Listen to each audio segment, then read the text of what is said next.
பரம்பொருள் வைகுண்டம், ஏவல் சிவாய்மார்கள் வேண்டும். இந்த 5 பேர்களையும் எனக்கு கைக்குள்ளே பணி செய்ய அனுப்புங்கள் என்று ஈசனிடம் கேட்டவுடன் சிவபெருமான் கேட்கிறார், மாயவனே, 6 கோடி இலைப்பட்டை ரூபங்கள் ஆகாது என்றல்லவோ இந்த ஆகமத்திலே நீ உரைத்திருக்கிறீர். கட்டையேறி பரவேசும் ஆசானம், அத்திவாக்கம் காத்தவராய இந்த வீரர்கள் தினமும் இந்த உலகலாம் ஊனுண்டல்லவா வாழ்கிறார்கள். இவர்கள் உங்களுக்கு சரியாகுமா என்று பரம்பொருளை பார்த்து சிவபெருமான் கேட்க நம் அப்பன் வைகுண்ட பரம்பொருள் சொல்லுகிறார், அட்ட திசை கீர்த்தி பெற்ற வீரர் 5 பேரை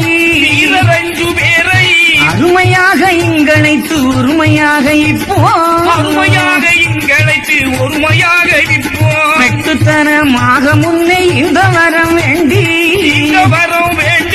மேலும் தர்மபுரிக்கு ஏற்ற விடைகளியவென்று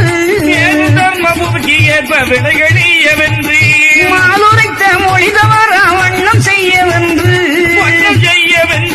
மனமகிழ்ந்து உம்பர்கோனும் வாயம் என்று எடுத்தான்.